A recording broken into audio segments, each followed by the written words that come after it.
Assalamualaikum warahmatullahi wabarakatuh. Selamat malam, Bapak Abdul Roman selaku dosen perekonomian Indonesia. Izin memperkenalkan diri, nama saya Wisnu Aditya Nugraha. Ingin mempresentasikan tugas UTS saya, yaitu Middle Income Trap. Langsung saja. Middle Income Trap merupakan kondisi ketika suatu negara telah berhasil mencapai status negara berpendapatan menengah, tetapi mengalami perlambatan pertumbuhan ekonomi sehingga tidak mampu naik menjadi negara berpendapatan tinggi dalam jangka waktu yang panjang. Menurut Gil and Karas tahun 2007, negara yang terjebak dalam MIT biasanya kehilangan keunggulan biaya tenaga kerja murah, namun belum mampu bersaing dengan negara maju dalam hal inovasi, teknologi, dan produktivitas. Kondisi Indonesia.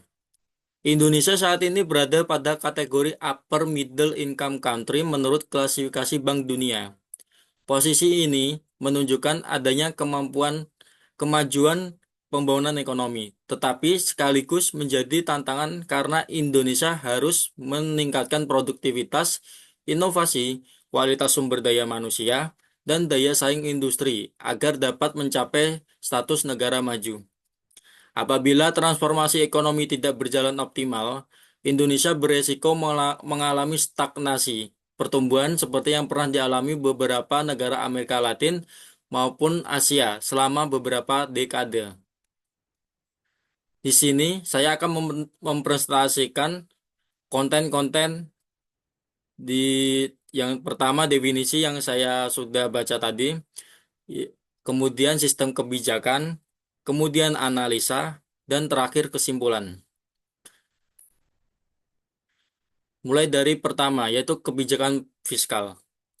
Kebijakan fiskal merupakan instrumen pemerintah dalam mengatur penerimaan dan pengeluaran negara guna mencapai tujuan pembangunan ekonomi. Dalam konteks menghindari middle income trap, kebijakan fiskal harus berfokus pada peningkatan produktivitas jangka panjang, bukan hanya mendorong konsumsi dengan berbagai cara antara lain, yaitu satu, meningkatkan sumber daya manusia. Yang kedua, meningkatkan anggaran penelitian dan pengembangan. Yang ketiga, mempercepat hilirisasi industri. Yang keempat, reformasi perpajakan seperti tax amnesty maupun lain-lainnya. Yang kelima, pembangunan infrastruktur yang berkualitas. Apa sih meningkatkan kualitas sumber daya manusia atau human capital? Penyebab utama negara terjebak dalam MIT adalah rendahnya kualitas tenaga kerja yang kita miliki. Pada tahap awal pembangunan, pertumbuhan ekonomi biasanya ditopang oleh tenaga kerja murah. Namun, ketika pendapatan meningkat, keunggulan tersebut akan hilang sehingga diperlukan tenaga kerja yang lebih produktif dan terampil. Pemerintah perlu meningkatkan kualitas pendidikan dasar hingga perguruan tinggi, memperkuat pendidikan vokasi yang sesuai dengan kebutuhan industri, meningkatkan kompetensi digital masyarakat, dan memperluas program pelatihan dan sertifikasi tenaga kerja. Menurut teori human capital dari Becker tahun 93, investasi pada pendidikan dan keterampilan akan meningkatkan produktivitas tenaga kerja yang pada akhirnya meningkatkan pertumbuhan ekonomi nasional. Dampak terhadap MIT yaitu produktivitas meningkat, upah tenaga kerja dapat naik tanpa mengurangi daya saing dan industri dapat beralih ke sektor bernilai tambah tinggi. Yang kedua, meningkatkan anggaran penelitian dan pengembangan atau R&D. Banyak negara yang berhasil keluar MIT, salah satu contohnya adalah Korea Selatan dan Taiwan, yaitu melakukan investasi besar-besaran pada penelitian dan pengembangan teknologi. Saat ini Indonesia masih sangat rendah sekali dibandingkan negara lainnya. Oleh karena itu, pemerintah perlu memberikan insentif pajak bagi perusahaan melakukan inovasi, memperkuat kerjasama antar universitas atau industri, mendorong pengembangan teknologi nasional, dan memperbesar pendanaan riset. Kemudian yang ketiga, mempercepat hilirisasi industri. Salah satu kelemahan Indonesia adalah masih dominannya ekspor berkomoditas mentah. Sebagai contohnya, nikel mentah memiliki nilai jual yang jauh lebih rendah dibandingkan baterai kendaraan listrik, dan kelapa sawit mentah memiliki nilai yang lebih rendah dibandingkan produk turunannya. Melalui hilirisasi, Indonesia dapat meningkatkan nilai tambah produk, memperluas lapangan kerja yang berkualitas, kemudian meningkatkan penerimaan negara. Yang keempat, reformasi perpajakan. Penerimaan pajak Indonesia masih relatif rendah dibandingkan negara-negara OECD. Pemerintah perlu memperluas basis pajak, mengurangi penghindaran pajak, meningkatkan digitalisasi administrasi perpajakan, serta meningkatkan kepatuhan wajib pajak, karena tax ratio kita masih tergolong sangat rendah. Dampak terhadap MIT yaitu penerimaan pajak yang kuat memberikan ruang fiskal untuk membiayai pendidikan, kesehatan, maupun infrastruktur tanpa menambah beban utang. Yang kelima, pembangunan infrastruktur yang berkualitas. Menurut World Bank, biaya logistik Indonesia masih lebih tinggi dibandingkan beberapa negara Asia lainnya. Pemerintah perlu memprioritaskan jalan tol, pelabuhan, bandara, kereta logistik, maupun infrastruktur digital. Yang kedua, yaitu kebijakan moneter. Kebijakan moneter yang dijalankan Bank Indonesia memiliki peran penting dalam menciptakan stabilitas ekonomi yang menjadi syarat utama pertumbuhan jangka panjang dengan cara antara lain: satu, menjaga inflasi rendah dan stabil; dua, menjaga stabilitas nilai tukar rupiah; tiga, memperluas akses pembiayaan produktif; dan yang terakhir, mendorong digitalisasi sistem keuangan. Yang pertama, apa itu menjaga inflasi rendah dan stabil? Inflasi yang tinggi bisa menyebabkan daya beli masyarakat turun, ketidakpastian investasi meningkat, pertumbuhan ekonomi melambat, dan Bank Indonesia perlu menjaga inflasi pada tingkat yang rendah dan terkendali melalui kebijakan suku bunga dan pengendalian likuiditas. Dampak terhadap MIT yaitu stabilitas harga menciptakan iklim usaha yang kondusif bagi investasi produktif. Yang kedua, menjaga stabilitas nilai tukar rupiah.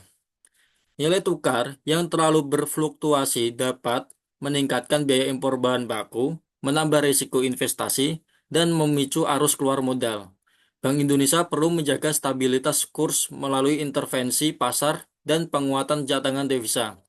Dampaknya terhadap MIT yaitu meningkatkan kepercayaan investor domestik asing. Yang ketiga, memperluas akses pembiayaan produktif. Permasalahan yang sering dihadapi UMKM dan industri nasional adalah keterbatasan akses modal. Pemerintah dan Bank Indonesia perlu untuk mendorong kredit UMKM, mengembangkan pasar modal, memperluas pembiayaan startup teknologi, dan memperkuat inklusi keuangan. Dampaknya yaitu dapat mendorong munculnya perusahaan inovatif yang menjadi sumber pertumbuhan ekonomi baru. Yang terakhir, mendorong digitalisasi sistem keuangan. Ekonomi digital diperkirakan menjadi salah satu penggerak utama pertumbuhan Indonesia. Bank Indonesia dapat memperluas penggunaan kris, terutama penggunaan di luar negeri, kemudian mengembangkan pembayaran digital dan meningkatkan literasi keuangan digital. Dampaknya yaitu dapat meningkatkan efisiensi ekonomi dan mempercepat transformasi digital. Dan yang terakhir adalah kebijakan utang luar negeri. Utang luar negeri dapat menjadi instrumen pembangunan apabila digunakan secara produktif dan dikelola secara hati-hati. Dengan menggunakan utang untuk investasi produk, menjaga rasio uang tetap aman, mengurangi ketergantungan pada valuta asing, maupun memanfaatkan utang pada transfer teknologi. Utang harus digunakan untuk infrastruktur, pendidikan, teknologi, energi, kesehatan, bukan untuk membiayai konsumsi jangka pendek. Dampaknya yaitu investasi produktif akan meningkatkan kapasitas ekonomi sehingga menghasilkan pertumbuhan yang berkelanjutan. Kedua, menjaga rasio utang tetap aman. Apabila rasio utang terlalu tinggi, maka beban bunga meningkat, ruang fiskal menyempit, resiko gagal bayar meningkat. Pemerintah harus menjaga utang dalam batas yang aman sesuai kemampuan ekonomi nasional. Dampak terhadap MIT yaitu menjaga stabilitas ekonomi makro dan kepercayaan investor. Yang ketiga, mengurangi ketergantungan pada valuta asing. Pelemahan rupiah yang saat ini terjadi dapat meningkatkan beban pembayaran utang luar negeri. Strategi yang dapat dilakukan oleh pemerintah yaitu memperbesar penerbitan obligasi rupiah, memperdalam pasar keuangan domestik, maupun meningkatkan investor domestik. Dampaknya yaitu dapat mengurangi kerentanan terhadap gejolak ekonomi global. Yang keempat, memanfaatkan utang untuk transfer teknologi. Indonesia perlu lebih selektif dalam mencari pinjaman luar negeri. Pinjaman sebaiknya disertai dengan transfer teknologi, peningkatan kapasitas SDM, maupun kerjasama penelitian. Dampaknya yaitu dapat meningkatkan kemampuan teknologi nasional yang menjadi kunci untuk menjadi negara maju. Kemudian masuk ke analisa, yaitu tantangan Indonesia keluar dari middle income trap. Analisa tersebut, selain kebijakan ekonomi yang saya presentasikan tadi, terdapat beberapa tantangan struktural yang perlu diperhatikan, yaitu satu, produktivitas tenaga kerja masih rendah. Produktivitas Indonesia masih tertinggal dibandingkan Korea Selatan, Singapura maupun Tiongkok maupun negara-negara lainnya yang sudah menjadi negara maju. Kemudian kualitas pendidikan belum merata. Masih terdapat kesenjangan kualitas pendidikan antara wilayah perkotaan maupun pedesaan, apalagi daerah-daerah yang tertinggal. Kemudian ketergantungan terhadap komoditas. Perekonomian Indonesia masih rentan terhadap fluktuasi harga komoditas global. Yang keempat, kapasitas inovasi yang rendah. Jumlah peneliti dan paten Indonesia masih relatif kecil dibanding negara-negara maju. Dan terakhir, birokrasi dan regulasi. Iklim investasi sering terkendala oleh proses perizinan yang kompleks dan ketidakpastian regulasi. Kesimpulan, untuk keluar dari middle income trap, Indonesia tidak cukup hanya mengandalkan pertumbuhan ekonomi yang tinggi, tetapi harus melakukan transformasi ekonomi secara menyeluruh. Dari sisi fiskal, pemerintah perlu meningkatkan investasi pada pendidikan, hilirisasi industri, dan infrastruktur. Dari sisi moneter, Bank Indonesia harus menjaga stabilitas inflasi, nilai tukar, serta memperluas pembiayaan sektor produktif. Sementara itu, kebijakan utang luar negeri harus diarahkan pada investasi produktif yang mampu meningkatkan kapasitas ekonomi nasional. Keberhasilan Indonesia menjadi negara maju tidak hanya ditentukan oleh besarnya pertumbuhan ekonomi, tetapi juga oleh kemampuan meningkatkan produktivitas, inovasi, kualitas sumber daya manusia, dan daya saing industri. Apabila kebijakan tersebut dilaksanakan secara konsisten, Indonesia memiliki peluang besar untuk keluar dari jebakan pendapatan menengah dan mewujudkan visi Indonesia Emas 2045.